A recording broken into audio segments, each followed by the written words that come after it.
Hello guys, क्या हाल चाल है आप सबका। और एक बार फिर से आप सभी का वेलकम है हमारी इस क्लास में। गाइज, हम लोग पीछे के सेशन को कंप्लीट कर चुके थे और आज से हमारा जो क्लास है वो कंटिन्यू हो रहा है फिर से। तो हम लोग इंडियन ज्योग्राफी स्टार्ट किए थे, वर्ल्ड ज्योग्राफी का समाप्त कर दिया गया था। इंडियन ज्योग्राफी हम लोगों ने स्टार्ट किया था और इंडियन ज्योग्राफी में हम लोग जो था वो जनरल इंट्रोडक्शन पूरा पढ़ चुके थे। सामान्य पर्चे का पूरा जो सेक्शन था वो सामान्य पर्चे का सेक्शन हम लोग खत्म कर चुके थे और आज से अब हम लोग एक नए कंटेंट पर काम करेंगे या नए अध्याय पर हम लोग स्टार्ट करेंगे, जो कि हमारे एग्जाम के पॉइंट ऑफ व्यू के लिहाज से बहुत इंपॉर्टेंट है और इनफैक्ट सारे एग्जाम्स में यहाँ से क्वेश्चंस पूछे जाते हैं। तो इसको बहुत अच्छे से बेसिक लेवल से लेकर हम लोग चलेंगे ताकि हर एक एक पॉइंट क्लियर हो जाए। और जहां तक मैंने एनालिसिस किया है, यह टॉपिक पढ़ने के बाद आपको वाकई में इस चीज का रियलाइजेशन हो जाएगा कि हाँ सर, अब हमें इस टॉपिक से 1% भी कोई दिक्कत नहीं है। इनफैक्ट मैं दिक्कत आने भी नहीं दूंगा, इसको बहुत डीपली और बहुत अच्छे से मैं आपको समझाने वाला हूं। तो बस वॉच करिए और आराम से क्लास अटेंड करिए। तो आज जो हम लोग स्टार्ट करने वाले हैं, यहाँ दिख रहा है ना लोग बहुत अच्छे से। चलो, तो आज का जो लेक्चर हम लोग स्टार्ट करने वाले हैं, आज का जो लेक्चर है वो है फिजिकल, PHYSICL, फिजिकल रीजन। ठीक है, फिजिकल रीजन। ठीक है, ठीक है, physical region of India. Physical region of India हम लोग आज से स्टार्ट करने वाले हैं। ठीक है, क्या करने वाले हैं? Physical region of India. आज का हेडिंग क्या है? Physical region of India. यानी फिजिकल रीजन ऑफ इंडिया का मतलब क्या होता है? भारत का भौतिक प्रदेश हम लोग पढ़ने वाले हैं। क्या पढ़ने वाले हैं? भारत का भौतिक प्रदेश। भारत का भौतिक प्रदेश पढ़ने वाले हैं। भारत का भौतिक प्रदेश पढ़ने वाले हैं, याद रखिएगा। ये काफी इंपॉर्टेंट टॉपिक है जहां से हमें बेस तैयार हो पाएगा और हम अपने इंडिया के बारे में बहुत बेसिक चीजों को जियोलॉजिकल पॉइंट ऑफ व्यू से बहुत अच्छे से समझ पाएंगे। तो यहां पर एक चीज ध्यान रखिएगा, हम लोग पढ़ने वाले हैं भारत का भौतिक प्रदेश के बारे में पढ़ने वाले हैं। यानी जो हमारा इंडिया है, इंडिया का हम जियोलॉजिकल टर्म्स पढ़ेंगे कि जो इंडिया है हमारा, जो पूरा संपूर्ण भारत है, उस संपूर्ण भारत पर अगर चला जाए तो अगर हम लोग नॉर्थ साइड में जाते हैं, नॉर्थर्न एरियाज में जाते हैं, या कह लें कि जम्मू कश्मीर एरियाज में हम लोग जाएं, या हिमाचल प्रदेश में चले जाएं, या उत्तराखंड में चले जाएं, तो वहां की जो लैंड्स है, वहां के लैंड्स बहुत अलग हैं, काफी अलग हैं। जब वही लैंड्स हम लोग कंप्लीट करके नीचे आते हैं, पंजाब, हरियाणा, उत्तर प्रदेश, बिहार, पश्चिम बंगाल, तो यहाँ के लैंड्स का फॉर्मेशन का मतलब क्या होता है? बनावट अलग है, कुछ नए तौर तरीके देखने को मिलते हैं। वहीं जब हम साउथ इंडिया में जाते हैं तो वहां के लैंड फॉर्म्स या लैंड फॉर्मेशन कुछ बहुत अलग देखने को मिलता है, या फिर कोस्टल एरियाज देखा जाए तो वो बहुत अलग देखने को मिलता है, और फिर हम लोग आइलैंड्स के बारे में देखते हैं तो वो बहुत सारी चीजें। यानी कंट्री एक है लेकिन उस कंट्री में बहुत सारे क्या है, डिफरेंसेस देखे जाते हैं अकॉर्डिंग टू एरिया। मतलब क्षेत्र, एरिया मतलब क्या? क्षेत्र के आधार पर बहुत सारी विभिन्नताएं देखी जाती है। ऐसा नहीं है कि जो हिमाचल प्रदेश में जैसा लैंड फॉर्म है वैसा ही लैंड हमारे उत्तर प्रदेश में है, और जैसा लैंड हमारा उत्तर प्रदेश में है वैसे ही हमारा तमिलनाडु, कर्नाटक, आंध्र प्रदेश में। बिल्कुल भी ऐसा नहीं है। तो जब इस पर भूगोलवेताओं ने रिसर्च किया या इसको बहुत अच्छे से एनालिसिस किया, तो इन्होंने इंडिया को जियोलॉजिकल पॉइंट ऑफ व्यू से, मतलब जियोग्राफिकल पॉइंट ऑफ व्यू से इन्होंने बांटना शुरू कर दिया, और उसका एक छोटा सा एक नामकरण किया गया जिसे कहा गया कि फिजिकल रीजन ऑफ इंडिया, या भारत का भौतिक प्रदेश इसे कहा गया। सिंपल सी भाषा में क्या कहा गया? इसे भारत का भौतिक प्रदेश कहा गया।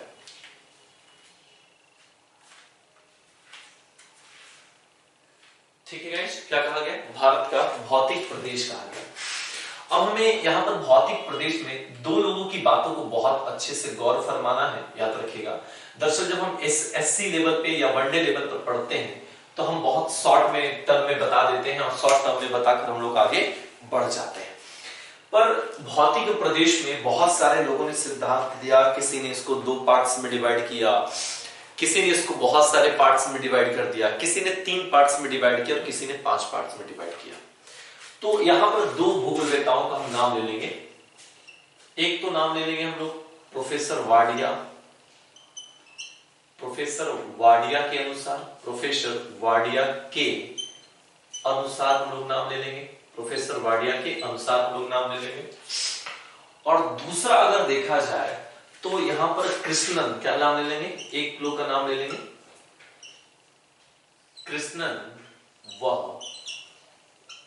चटर्जी, ये दो लोगों का नाम ले। इन्हीं लोगों ने जो इंडिया का फिजिकल रीजन है उसको बहुत अच्छे से इन्होंने क्या किया है, समझाने का प्रयास किया है।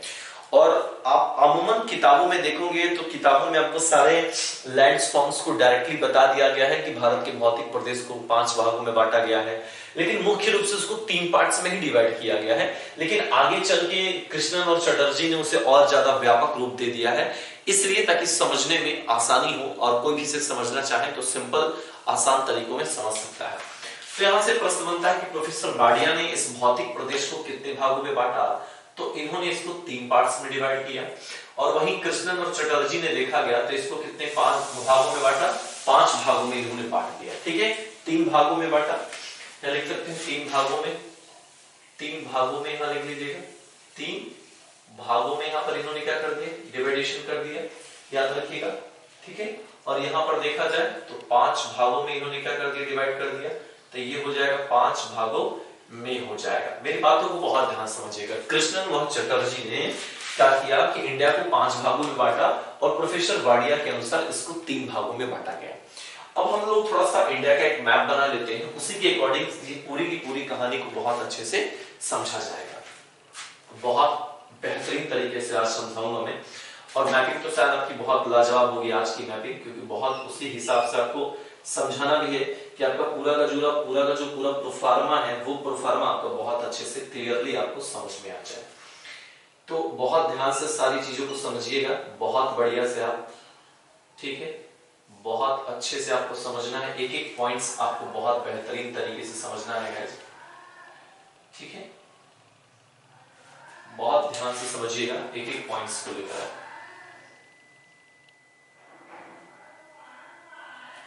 ठीक है, बहुत आराम से समझिएगा। मैप पर मैं अकॉर्डिंग कर दिखा देता हूं लोकेशंस ताकि हमको क्लियर करा दें। ठीक है, ये आपका इंडिया का मैप है। उम्मीद करता हूं ठीक ठाक मैप बना होगा आप लोगों के सामने। दर्शक पहले से बना नहीं रहा हूं मैप, क्योंकि टाइम नहीं मिलता है तो ऐसा लगता है कि मैप बना दिया जाए। खैर मैप अच्छा ही बना है, खराब नहीं बना है आप लोगों के हिसाब से। ठीक है, चलिए ये इंडिया का मैप होगा आपके सामने। अब हम लोग पहले प्रोफेसर वाडिया के अकॉर्डिंग, मैं सबको एक ही में समझाऊंगा, अलग अलग करके नहीं समझाऊंगा, और अलग अलग करने का कोई मतलब भी नहीं बनता, मैं एक ही में समझाऊंगा और बहुत बेहतरीन तरीके से मैं आपको समझा दूंगा।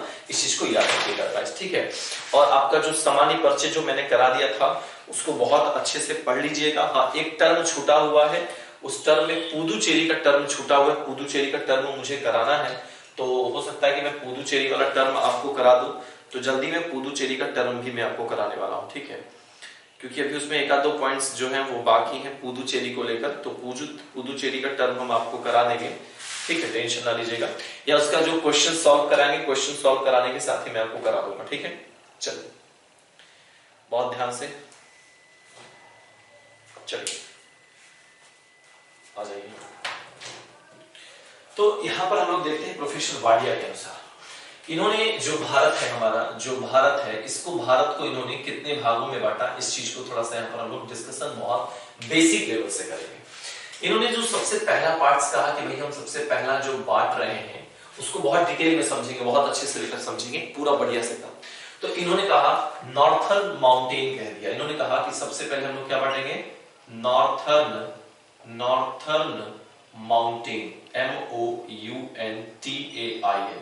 नॉर्थर्न माउंटेन का मतलब क्या होता है, उत्तर पर्वतीय क्षेत्र, या कह सकते हैं इसे कहा जाता है उत्तरी पर्वतीय क्षेत्र। उत्तरी पर्वतीय क्षेत्र कहा जाता है। क्या कहा जाता है गाइस, उत्तरी पर्वतीय क्षेत्र कहा जाता है। सिंपल सी भाषा में समझिएगा। सबसे पहले इन्होंने प्रोफेसर वाडिया ने भी, याद रखिएगा, प्रोफेसर वाडिया के अनुसार या कृष्णन चटर्जी के भी अनुसार उन्होंने इंडिया का जो सबसे पहला पार्टीशन किया, वो सबसे पहला पार्टीशन क्या किया था, इन्होंने सबसे पहला जो पार्टीशन किया वो उत्तर पर्वतीय क्षेत्र किया। उत्तर पर्वतीय क्षेत्र का सबसे पहला इन्होंने पार्टीशन किया। अब उत्तर पर्वतीय क्षेत्र का मतलब क्या होता है, यहां से मैं आपको बहुत अच्छे से समझाने वाला हूं, याद रखिएगा। इन्होंने क्या किया, उत्तर पर्वतीय क्षेत्र को इन्होंने बहुत अच्छे से बांटा। ठीक है, कहा कि इंडिया का जो सबसे ऊपरी हिस्सा है उसे हम उत्तर पर्वतीय क्षेत्र कहेंगे, या फिर नॉर्थर्न माउंटेन को लेकर हम रिप्रेजेंट करेंगे। समझ में आ गया, हम चीजों को समझ लीजिएगा। अब सबसे पहली बात होता है कि सर उत्तरीय पर्वतीय क्षेत्र में क्या चीजें आती है। सबसे पहली बात तो यार उत्तर पर्वतीय क्षेत्र में अगर देखा जाए तो क्या आता है, सिंपल सी भाषा में यहां पर लिख सकते हैं हिमालयास। ठीक है, हिमालय आता है। क्या आता है? हिमालय आता है। सिंपल सी भाषा में क्या आता है? हिमालय आता है। अब इसके बारे में थोड़ा सा डीपली हम लोग जानेंगे कि इसकी क्या फॉर्मेट है क्या नहीं है, तो वो हम समझाएंगे आपको आगे चल के। तो सबसे पहले तो यही यहां पर क्लियर कर लो कि उत्तरी पर्वतीय क्षेत्र का मतलब क्या है। उत्तरी पर्वतीय क्षेत्र का मतलब क्या होता है? उत्तरी पर्वतीय क्षेत्र का मतलब हिमालय होता है। तो कहां से कहां तक हिमालय का राउंड अप उन्होंने देखा।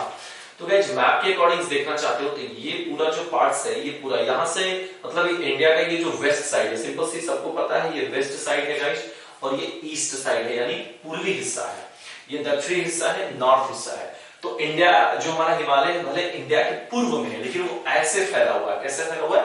ऐसे फैला हुआ है। तो पश्चिम से पूर्व तक लेके जाते हैं।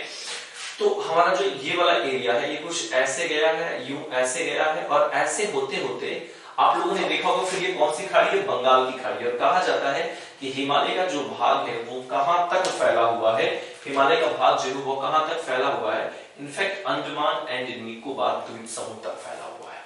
कहा जाता है कि जो हमारा हिमालय का भाग है वो हिमालय का भाग कहां तक फैला हुआ है? तो गाइस हिमालय का जो भाग है वो हमारा पूरा इंडिया से लेकर यानी बंगाल की खाड़ी, अंडमान निकोबार द्वीप समूह तक क्या है? फैला हुआ है।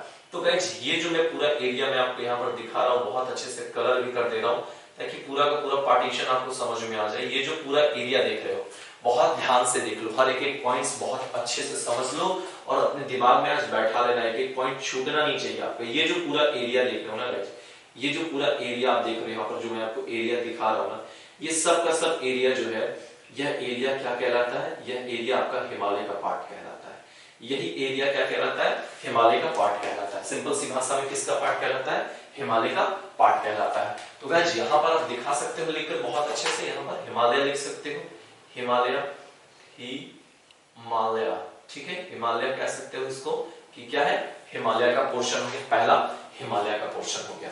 अच्छा, इसको लेके बहुत इंपॉर्टेंट क्वेश्चंस बनते हैं कि सबसे पहला पॉइंट आता है कि हिमालय का विस्तार कहां तक है।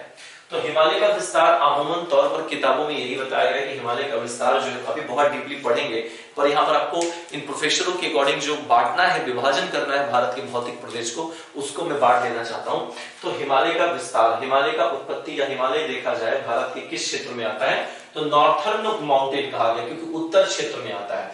और उत्तर पर्वतीय क्षेत्र में कहां पर आता है हिमालय? हिमालय कहते हैं, ये हमारा हिमालय हो गया। तो इसका विस्तार जो है वो बंगाल की खाड़ी में अंडमान निकोबार द्वीप समूह तक देखा जाता है। इनफैक्ट यह बहुत सारे प्रोफेसर या बहुत सारे किताबों में अंडमान निकोबार द्वीप समूह को अंडमान निकोबार को द्वीप समूह के नाम से द्वीप अगर इसको कहा जाता है तो इसको हटा दिया गया।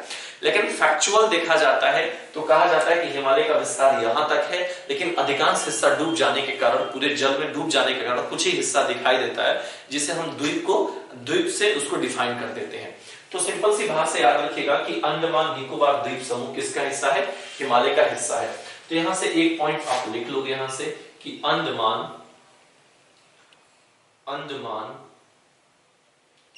एंड निकोबार हिमालय का निकोबार आइलैंड, ठीक है, निकोबार यानी द्वीप समूह, निकोबार आइलैंड हिमालय का भाग है। हिमालय का ही भाग है, हिमालय का ही भाग है। यह पॉइंट याद रखिएगा। कई बार एक नंबर का क्वेश्चन यहां से बनता है कि अंडमान निकोबार द्वीप समूह है क्या प्रायद्वीपीय भारत का हिस्सा है या कोस्टल एरियाज का हिस्सा है या हिमालय का हिस्सा है? तो सिंपल सी बात याद रखिएगा, यहां से एक नंबर का प्रश्न आपका जरूर बनता है गाइस। तो ये याद रखिएगा ये किसका होता है? हमारे अंडमान निकोबार द्वीप समूह का हिस्सा माना है, हिमालय का पार्ट माना जाता है। दूसरी बात अगर हम हिमालय को लेकर करें, हिमालय का ओरिजिन कैसे हुआ? तो प्लेटों के टकराव से हुआ। ठीक है, हिमालय का यहाँ पर एक प्रश्न बन जाए कि यार अभी आपको आगे पढ़ाऊंगा, थोड़ा सा बेसिक समझा रहा हूं मैं आपको, इसका ओरिजिन कैसे हुआ?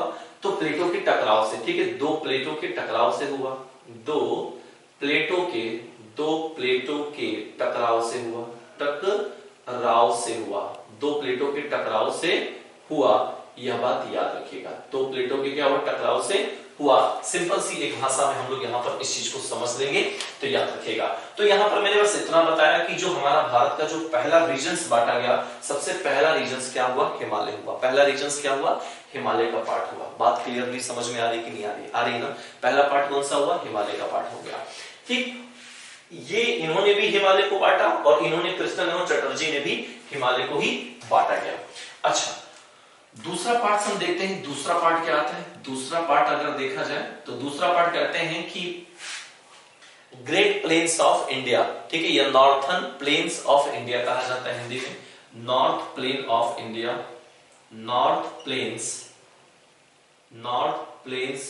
ऑफ इंडिया, सिंपल सी भाषा में नॉर्थ प्लेन्स ऑफ इंडिया।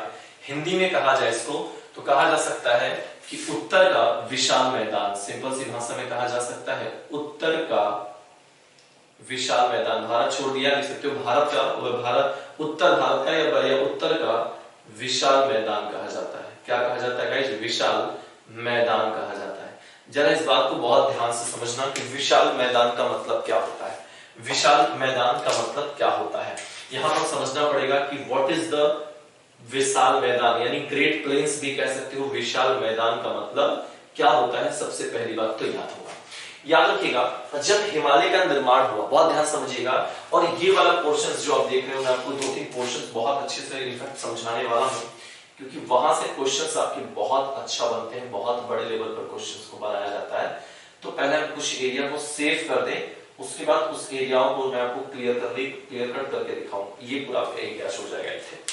तो आप गाइस यहां पर जो देख रहे हो, ये जो एरिया देख रहे हो, जिस एरिया को मैं आपको दिखाने का प्रयास कर रहा हूं, ये जो आप एरिया देख रहे हो, इसे ही कहा जाता है प्लेन्स कहा जाता है। क्या कहा जाता है, प्लेन्स कहा जाता है। यही एरिया क्या होता है गाइस, यही एरिया आपका प्लेन्स कहलाता है। क्या कहलाता है गाइस, इस क्षेत्र में भी कहीं ना कहीं प्लेन्स की अकॉर्डिंग असम क्षेत्र में देखा जाता है। तो ये पूरा का पूरा जो एरिया होता है गाइस, ये पूरा का पूरा एरिया, ये पूरा क्या एरिया होता है, प्लेन्स एरिया होता है, मैदानी क्षेत्र कहा जाता है इसको। ठीक है, क्या होता है, मैदानी क्षेत्र होता है, याद रखिएगा क्या होता है, मैदानी क्षेत्र होता है। तो सबसे पहले अगर पूछा जाए कि सर हिमालय था और ये प्लेन्स था, तो इसका निर्माण कैसे हुआ। गाइस आपको बता दें कि जब नदियां, हिमालय का जब निर्माण हो रहा था, जब हिमालय तैयार होकर धीरे धीरे खड़ा हो रहा था, चरणबद्ध तरीके से समझना कि कैसे इस लैंड का फॉर्मेशन हुआ, कैसे लैंड बने, इनका ध्यान देना। तो इस हिमालय से जब नदियां निकल रही थी, इस हिमालय से जब नदियां निकल रही थी, तो हिमालय से जब नदियां निकलती हैं तो नदियां अपने अगल बगल इरोजन करती हैं। इरोजन का मतलब कटाव यानी अपरदन करती हैं। तो किस चीज का अपरदन करती हैं, तो अपरदन सिंपल सी भाषा में कह सकते हो कि सर जो अपरदन करती हैं ये नदियां, वो कंकड़ पत्थरों का अपरदन करती हैं, और सभी का सभी अपरदन करके वो लाकर हिमालय के निचले क्षेत्रों में लगातार क्या करती चली गई, बिछाते चली गई। क्या करती चली गई, बिछाते चली गई, और धीरे धीरे बिछाते बिछाते यहाँ पर एक तरह के पूरे मैदानी क्षेत्र का नदियों के द्वारा क्या हो गया, विकास हो गया। बात मेरी एकदम कंफर्म समझ में आ रही कि नहीं आ रही है। मैंने कहा कि उत्तर के विशाल मैदान का अगर ओरिजिन देखा जाए, यहां से एक प्रश्न अगर आपसे पूछ जाए कि इसका निर्माण कैसे हुआ है, या इसका सिंपल सी भाषा में पूछा जाए कि इसका फॉर्मेशन कैसे हुआ है, फॉर्मेशन कैसे हुआ है, तो सिंपल से कह सकते हो कि हिमालय नदियों के द्वारा लाए गए, सीधे सीधे कह सकते हो कि नदियों के द्वारा लाए गए, नदियों के द्वारा लाए गए, नदियों के द्वारा लाए गए अवसादों के जमाव से, अवसादों के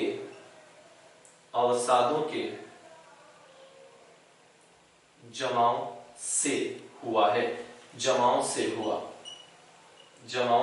हुआ है। सिंपल सी भाषा में एक पॉइंट आप यहां पर लिख सकते हो, क्या कि नदियों के द्वारा लाए गए अवसादों के जमाव से हुआ है। सिंपल सी बात है, हिमालय के द्वारा, फिर से मैं समझाता हूं कि हिमालय से जब नदियां निकल रही थी बहुत तेजी से, तो वो अपने अगल बगल के क्षेत्रों में क्या करती हैं, कटाव करती हैं, और कटाव कर लाकर नदियां यहाँ पर अपना सारा का सारा मालवा धीरे धीरे बिछाती चली गई, और एक समय आया कि इन्होंने इस पूरे क्षेत्र को मैदानी क्षेत्र के रूप में परिवर्तित कर दिया। तो ये कौन सा क्षेत्र कहलाता है, यह मैदान कहलाता है। कौन सा कहलाता है गाइस, मैदान कहलाता है। बहुत ध्यान से समझ लेना, मैं लिख दे रहा हूं बार बार, इसको क्या कहते हैं गाइस, इसको मैदान कहा जाता है। क्या कहा जाता है गाइस, मैदान कहा जाता है, जो बहुत ही क्या है, इंपॉर्टेंट है। ठीक है, एग्जाम्स में कई बार यहां से गाइस एग्जाम्स में क्वेश्चंस आए हुए हैं। इसको मैदानी क्षेत्र कहा जाता है। क्लियर हो गया? First of all Himalaya and then second for मैदान हो गया। ठीक है, तो मैदान का निर्माण कैसे हुआ गाइस? मैदान का निर्माण जो हुआ था वो किसके द्वारा हुआ था? नदियों के द्वारा लाए गए अवसादों के जमाव से हुआ। बोलो क्लियर पॉइंट्स एकदम समझ में आ रहा है कि नहीं आ रहा है? क्लियरली समझ में आ रहा है कि नहीं आ रहा है गाइस? फटाक से जवाब दो। ठीक है, एक एक पॉइंट समझना है, बेसिक लेवल से लेकर चल रहा हूं मैं आपको, बहुत डीपली पढ़ा रहा हूं, कोई भी पॉइंट्स छोड़ूंगा नहीं। और देखिएगा आपको बहुत सारी चीजें यहां से क्लियर हो जाएंगी। ठीक है, किसके? नदियों के द्वारा लाए गए अवसादों के जमाव से इसका क्या हुआ है? निर्माण हुआ है। क्लियर हो गया? चलो, तो ये भी जो इन्होंने भी जो फिजिकल रीजन का जो डिवाइडेशन किया था वाडिया ने भी किया था, और नॉर्थर्न प्लेन्स का भी जो था कृष्णन चटर्जी ने किया था। बस एक छोटा सा डिफरेंट क्या हो गया था कि प्रोफेसर वाडिया ने इसे नॉर्थ प्लेन्स कह दिया था, वहीं कृष्णन चटर्जी ने इसे मिडिल प्लेन्स कह दिया था। इसको क्या कहा था? इसका जो दूसरा नाम हो जाएगा, इसका जो दूसरा नाम था उसे इन्होंने क्या कह दिया? मिडिल प्लेन्स कह दिया। क्या कह दिया गाइस? इसे इन्होंने, किसने? कृष्णन चटर्जी ने कहा कि middle plains of India, middle plains of India यानी भारत का मध्यवर्तीय मैदान कह दिया। ठीक है, प्लेन्स ऑफ इंडिया यानी भारत का मैदानी, मध्य मैदानी क्षेत्र कह दिया। ठीक है, यानी मध्य मैदानी क्षेत्र। सिंपल सी भाषा में इन्होंने क्या कर दिया? इन्होंने कर दिया कि मध्य मैदानी क्षेत्र कह दिया, मध्य मैदानी क्षेत्र कह दिया। सिंपल सी, बस और कुछ इन्होंने डिफरेंट नहीं किया था। कृष्णन और चटर्जी जी ने कोई भी डिफरेंट नहीं किया था, बस प्रोफेसर वाडिया ने इनको नॉर्थर्न प्लेन्स कह दिया था, और चटर्जी जी ने और कृष्णन ने इसे क्या कह दिया था? मिडिल प्लेन्स ऑफ इंडिया कह दिया था। सिंपल सी भाषा में, और कुछ भी यहां पर इन्होंने चेंजेस नहीं किए थे। जिस तरह से सेम फॉर्मेशन की व्याख्या या डिक्लेरेशन आपके वाडिया ने किया था, ठीक उसी प्रकार से कृष्णन चटर्जी ने भी उसका इन्होंने एक्सप्लेनेशन बहुत अच्छे से दिया। चलो, अब मेरी बात बहुत ध्यान से समझना है। तीसरा जो पार्ट्स लिखने जा रहा हूं वो काफी महत्वपूर्ण और बहुत ज्यादा क्या है? इंपॉर्टेंट होगा। तो थर्ड पोर्शन अब हम लोग यहां पर समझने वाले हैं। जो तीसरा पोर्शन था वो वाडिया के according and then Krishnan Chatterjee के अकॉर्डिंग सेम था।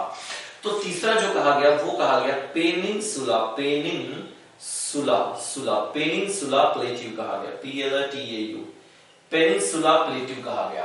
गाइस कहोगे sir what is the peninsula plateau या पेनिनसुला प्लेट्यू का मतलब क्या होता है? गाइस इसे कहा जाता है प्रायद्वीपीय पठार कहा जाता है। क्या कहा जाता है?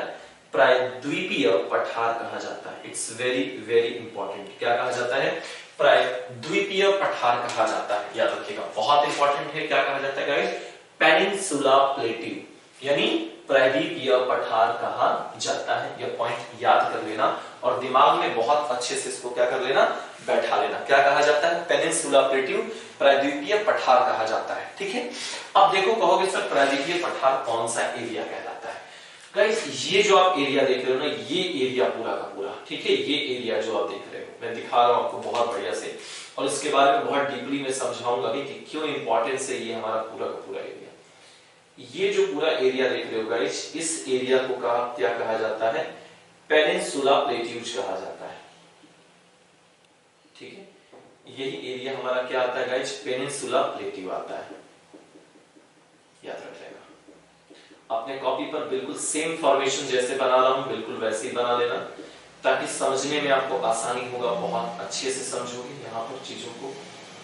ठीक है, बहुत बढ़िया से समझ पाओगे, ताकि चीजें एकदम क्लियर रहेंगी आपकी, कहीं से कोई डाउट्स नहीं होगा आपको। ठीक है, चलो याद कर लेना, ये आपका एरिया कहलाता है। तो इस एरिया को क्या कहा जाता है?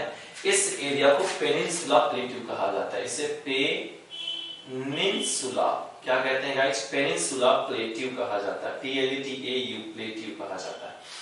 क्या कहा जाता है? पेनिनसुला प्लेट्यू कहा जाता है। ये बात याद रख लेना, बहुत बढ़िया क्वेश्चन यहां से बनता है आपका। ठीक है, चलो, इसे प्रायद्वीपीय पठार कहा जाता है। जानते हो ये क्या है? इंडिया का सबसे इंपॉर्टेंट पार्ट कहा जाता है। सबसे महत्वपूर्ण जो पार्ट होता है वो आपका यही कहा जाता है। क्या है इंपॉर्टेंट पॉइंट सर, हमको भी बताइए।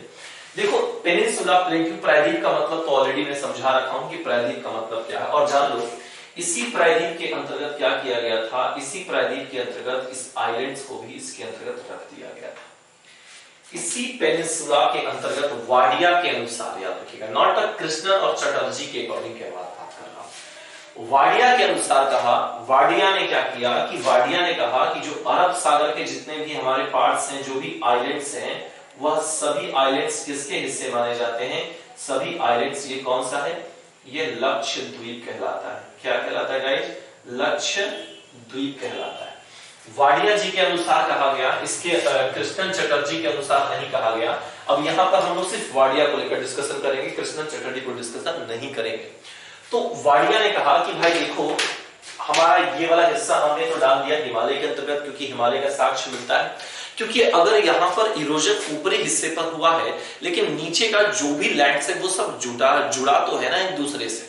मान लो कि ये पूरा का पूरा लैंड है और ये पूरा नीचे भी तो जुड़ा है। ऊपर चाहे कुछ भी हुआ हो, चाहे जो स्थिति बनी हो, डिवाइडेशन हो गया हो, यहाँ अलग हो, यहाँ अलग हो, लेकिन वो पूरे एक मूवमेंट से जुड़े हैं कि नहीं जुड़े हैं? जुड़े हैं। तो इन्होंने क्या कर दिया, इन्होंने कहा कि लक्षद्वीप जो है, वाडिया के अनुसार कहा कि हम पेनिनसुला प्लेटू के साथ साथ हम लक्षद्वीप को भी अपने पार्ट्स में रखेंगे। तो सबसे पहली बात तो याद रखिएगा, यह सबसे पुराना खंड माना जाता है। यहां लिख लीजिएगा, सबसे प्राचीनतम चट्टान है सब, या सबसे प्राचीनतम, बहुत बढ़िया पॉइंट बता रहा हूं, सबसे प्राचीनतम खंड है, सबसे प्राचीनतम खंड है कौन सा? हमारा ये वाला। अगर कभी भी आपसे एग्जाम में पूछा जाए कि भारत का सबसे प्राचीनतम चट्टान या खंड कौन सा है, तो पेनिनसुला प्लेटू हो जाएगा। कौन सा हो जाएगा गाइस? पेनिनसुला प्लेटू हो जाएगा। याद रखिएगा, कौन सा हो जाएगा गाइस? पेनिनसुला प्लेटू हो जाएगा। क्यों भाई? किसका पार्ट माना जाता है? ये वाला पार्ट किसका है? तो मेडागास्कर यानी अफ्रीका कॉन्टिनेंट से ही तो हमारा इंडिया अलग हुआ था, और इंडिया अलग होकर क्या करने लगा था? मूव करने लगा था। तो किसका पार्ट माना जाता है? तो यहां पर एक पॉइंट और लिख लीजिएगा कि ठीक है, अफ्रीका का भाग है। किसका भाग है? अफ्रीका महाद्वीप का हिस्सा है। अफ्रीका का भाग है, अफ्रीका का भाग है, या गोंडवाना लैंड का भाग है, सिंपल सी भाषा में, या गोंडवाना, अभी पढ़ाएंगे आगे इसको, गोंडवाना लैंड का भाग है, गोंडवाना लैंड का भाग है। कभी कभी क्वेश्चंस ऐसे भी पूछे जाते हैं गाइस, तो हमें सब प्रश्नों के लिए क्या करना है? तैयार रहना है। अफ्रीका का भाग है या गोंडवाना लैंड्स का पार्ट है, याद रखिएगा। दूसरा इसमें इंपॉर्टेंट क्या होता है? वाडिया के अनुसार अरब सागर में स्थित द्वीप इसी का भाग माना। यहां एक पॉइंट लिख लीजिएगा, वाडिया के अनुसार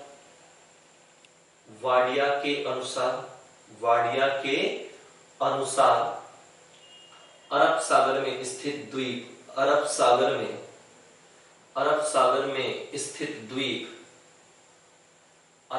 में स्थित द्वीप प्रायद्वीपीय पठार का हिस्सा है। प्रायद्वीपीय पठार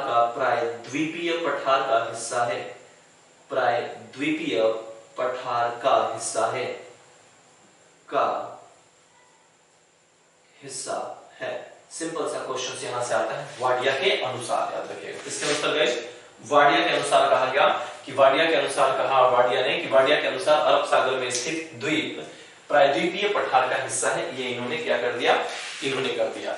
दर्शक, ये जो पार्ट्स देखते हो आप, जो प्रायद्वीपीय पठार जो देखते हो, ये जो भाग देखते हो, ये जो पठार है वो खनिज संसाधन के लिए अत्यधिक महत्वपूर्ण है। सिंपल सी भाषा में लिख लेना एक पॉइंट, क्यों जाना जाता है? खनिज संसाधन के लिए अत्यधिक महत्वपूर्ण है, के लिए अधिक महत्वपूर्ण है। बस सिंपल सी भाषा में लिख लेना, अधिक महत्वपूर्ण है। याद रखिएगा, क्या लिख लोगे? अधिक महत्वपूर्ण है। यह किसके द्वारा कहा गया था? प्रोफेसर वाडिया के अकॉर्डिंग कहा गया था। किसके द्वारा कहा गया था? प्रोफेसर वाडिया के द्वारा कहा गया था। अब इतना डिफिनीशन वाडिया ने दे दिया। क्या कर दिया गाइस? इतना डेफिनेशन जो है वाडिया ने दे दिया और कहा कि बिल्कुल भारत को इन्हीं 3 पार्ट्स में डिवाइड किया जा सकता है और किसी चीज को डिवाइड करने का मतलब नहीं है। लेकिन इतना डिवाइडेशन करने के बाद कुछ समय बाद फिर कृष्णन चटर्जी ने इसको 5 भागों में बांट दिया। कहा कि नहीं, अगर हमें अध्ययन या अगर हमें स्टडी करना होगा तो हम कंफ्यूज्ड हो जाएंगे। क्यों?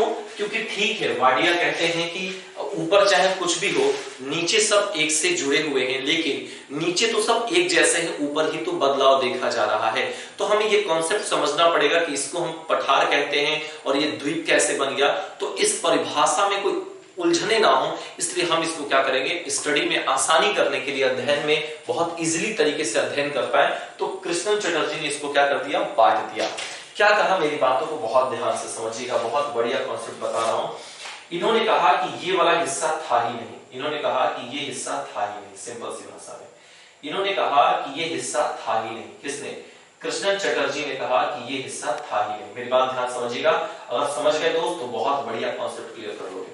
उन्होंने कहा कि ये हिस्सा था ही नहीं, बस भारत का इतना ही हिस्सा था ही। दरअसल क्या हुआ कि प्रायद्वीपीय, ये कौन सा, दक्षिण भारत, इस क्षेत्र से निकलने वाली जितनी भी नदियां थी, इस क्षेत्र से इस क्षेत्र में बहने वाली जितनी भी नदियां थी, उन सभी नदियों ने लगातार अपरधन करके, क्या करके, लगातार अपरधन नदियों के द्वारा किया गया, या नदियों के द्वारा हम कह सकते हैं, या बंगाल की खाड़ी या अरब सागर के तरंगों के द्वारा क्या किया गया, तरंगों के द्वारा, वेव के द्वारा इरोजन्स किया गया, क्या किया गया, कटाव अपरधन किया गया। और यहाँ पर नदी अगर नहीं आप रख सकते हैं तो कोई दिक्कत नहीं, नदी को हटा दीजिए, क्योंकि बहुत सारे किताबों में नदी का उल्लेख नहीं दिया गया है, पर बहुत सारे किताबों में नदी का उल्लेख दिया भी गया है। कुछ दोनों को कह सकते हो कि प्रायद्वीपीय भारत के नदियों के द्वारा और अरब सागर और बंगाल की खाड़ी में उठने वाले वेव तरंग यानी सागरीय तरंगों के द्वारा अपरधन किया गया है, कटाव किया गया है। और कटाव करने के बाद क्या हुआ, कटाव करने के बाद फिर यहाँ पर इस तरीके से जमाव होने लगा, क्या होने लगा, यहाँ पर इस तरीके से मालवा का जमाव होने लगा। कुछ सागरीय लहरें ले आकर काट कर यहाँ पर बिछा देती थी, कुछ नदियां ले आकर गिरा देती थी।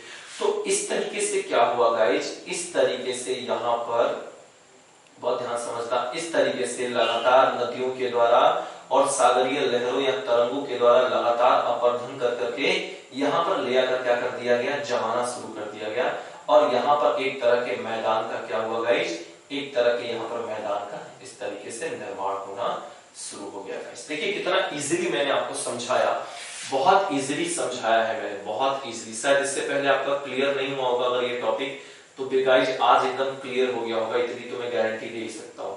अगर इतनी जबरदस्त तरीके से नोट्स बना लिए हो ना, तो समझ लेना कि कोई आपका कुछ बिगाड़ नहीं सकता है, जबरदस्त भौकाल एकदम चीजें क्लियर हो जाएंगी आपकी। चलो, ये इन्होंने कहा कि इस तरीके से क्या हुआ है, निर्माण हुआ।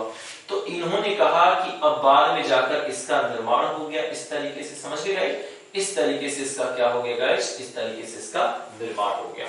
तो फिर इन्होंने, कृष्णन चटर्जी ने कहा कि नहीं भाई, हम चौथा भी बांटेंगे, और चौथा में इन्होंने चौथा और पांचवा दो इन्होंने सेगमेंट यहाँ पर बांट दिया।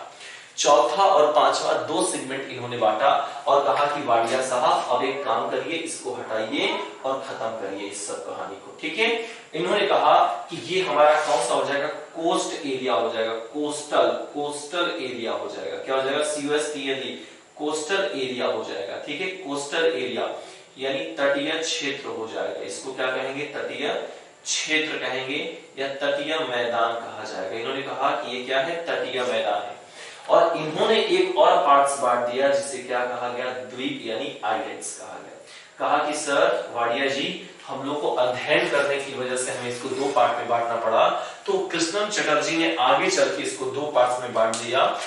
किस किस पार्ट्स में बांटा, एक तो इन्होंने कोस्टल एरिया कह दिया, coastal planes, COSTLE, coastal planes कह दिया, प्लेन्स याद रखिएगा, कोस्टल प्लेन्स हो गया, और दूसरा आइलैंड्स हो गया, क्या हो गया गाइस, आइलैंड्स हो गया, ठीक है, आइलैंड्स हो गया, ये द्वीप हो गए। कोस्टल प्लेन्स को क्या कहा गया, तटीय मैदान कहा गया, तो ये हो गया तटीय मैदान हो गया गाइस, क्या हो गया गाइस, ये तटीय मैदान हो गया।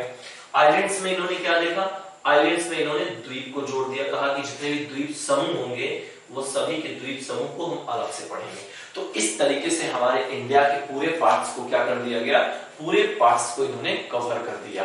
बस याद रखिएगा, यहाँ पर आपका एक अरावली रेंज आता है, मैं इसको भी दिखा देता हूँ। यहाँ पर एक अरावली रेंज आता है गाइस, इसको समझ लीजिए, क्लियर हो जाएगा आपको। कहोगे सर ये वाला पोर्शन आपने क्यों छोड़ दिया है, तो इसको भी ले लीजिए। इसको बांटा नहीं गया, मेरी बात ध्यान समझिएगा, इसको बांटा नहीं गया, मैं बता दे रहा हूँ, वरना आपके मन में होगा, बहुत सारे स्टूडेंट जैसे ऑफलाइन में भी पढ़ाता था तो निकल जाऊंगा इतना पढ़ा के, सर ये क्यों छोड़ दी, ये बताता हूँ गाइस। इसे अरावली रेंज कहा जाता है, पढ़ा होगा आप लोगों ने, इसे अरावली कहते हैं, अरावली कहते हैं, इसको क्या बोलते हैं, अरावली कहते हैं। और अरावली के कारण ही गाइस इस क्षेत्रों में देखा जाए तो डेजर्ट्स का निर्माण हुआ है इन क्षेत्रों में। बताएंगे अरावली की वजह से क्यों हुआ है, अरावली का क्या कारण है यहाँ होने की वजह से। तो यहाँ पर ये जो होता है, ये यहाँ पर मरुस्थलीय मैदान कहलाता है। ये क्या कहलाता है, मरुस्थलीय। तो इसको नहीं रखा गया है क्योंकि ये जूलॉजिकल टर्म नहीं था, ये बाद में चेंजेस हुए, जूलॉजिकल मूवमेंट नहीं था, इसलिए इसको नहीं बदला गया। तो ये मरुस्थलीय मैदान कहा जाता है, याद रखिएगा। ये भारत का एक हिस्सा और हो जाता है। तो इस तरीके से पूरा का पूरा फिजिकल रीजन्स क्या किया गया, इंडिया का डिस्ट्रीब्यूट कर दिया गया, बांटा गया। किसके द्वारा, प्रोफेसर वाडिया के द्वारा और प्रोफेसर चटर्जी और कृष्णन के द्वारा पूरा का पूरा सेगमेंट क्या कर दिया गया, बांट दिया गया। और यही एक्चुअल में कहा जाए तो यही आपकी पूरी की पूरी इंडियन ज्योग्राफी की पूरी क्या है, इंडियन ज्योग्राफी है। तो ये पूरा का पूरा फॉर्मेशन आपको तो पूरा अच्छे से समझ में आया होगा। अब हमें क्या करना होगा गाइस, अब हम इन्हीं में से क्या करेंगे, ये पूरा यहां तक समझ में आगे नहीं आ गया, एक बार पूरा स्क्रीनशॉट ले लो, मैं हट जाता हूं अच्छे से ताकि लिख पाओ, बहुत अच्छे से लिख पाओगे, बहुत बढ़िया से, तो क्लियर हो जाएगा। चलो क्लियर हो गया। अब ये पूरा का पूरा इस तरीके से इनको इन्होंने विभाजित कर दिया। एक्चुअल में हमारा इंडिया ऐसे ही है। आप गूगल पर सर्च करके मैप देखोगे तो आपको पूरा का पूरा ऐसे दिखेगा। यहाँ पर पहाड़ों को दर्शाया गया, पर्वत है, यहाँ पर पठारी क्षेत्र है पूरा, यहाँ पर पड़े सारी चीजों को यहाँ पर क्या गया, रिप्रेजेंट किया गया है। तो अब हम इसमें जो सबसे पहला स्टडी करेंगे, सबसे पहले जो पढ़ेंगे हम लोग, याद रखिएगा, सबसे पहले जो पढ़ेंगे वो हमारा पहला पोर्शन ही क्या होगा, हिमालय होगा। और हम लोग हिमालय के बारे में टोटली डीपली जाकर एक एक पॉइंट्स को एनालिसिस कर कर पढ़ेंगे कि हिमालय का क्या क्या उत्पत्ति हुई।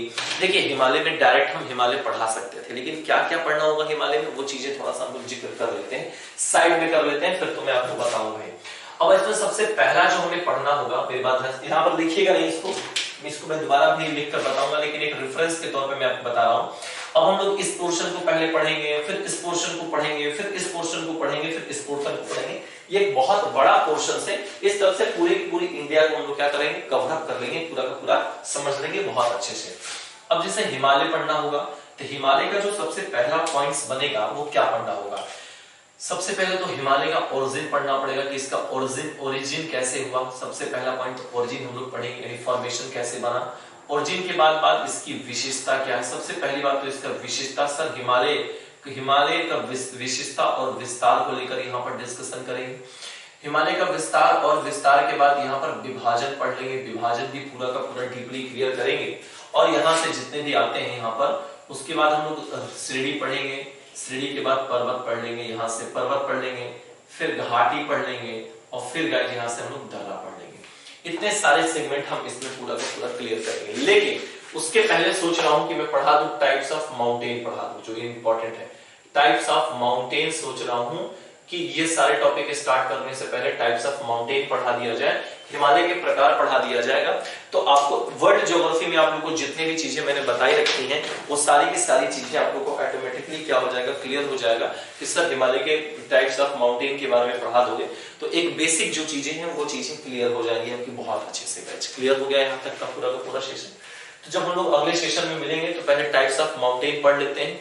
टाइप्स ऑफ माउंटेन को पढ़कर पूरा क्लियर कर लेते हैं कि क्या क्या उसकी खूबियां हैं, क्या क्या इंपॉर्टेंस है उसके, और उसको पढ़ने के बाद हम लोग फिर ये वाला सारा का सारा सेगमेंट कंप्लीट करेंगे। North plains of India, peninsula plateau. अब यहां से समझ लो कि यहां से एग्जाम्स में क्वेश्चंस बहुत मिलेंगे, बहुत ज्यादा क्वेश्चंस मिलेंगे। इस सारा का सारा पैटर्न का क्वेश्चंस आपको यहां से बहुत अच्छा मिलना शुरू हो जाएगा। क्लियर है? तो आज का लेक्चर कैसा लगा वो बता देना।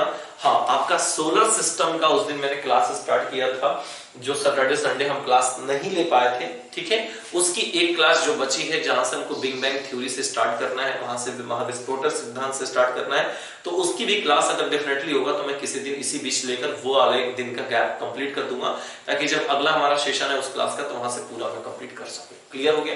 ये पूरा परफॉर्मा आपको समझ में अच्छे से आ गया होगा। तो बाकी फिर इसके आगे आपको कल बताएंगे, कल समझाएंगे बहुत अच्छे से। तो कल माउंटेन पढ़ने के लिए तैयार है ना, नोट्स बना लेना। Thank you very much. जय हिंद आप सभी को।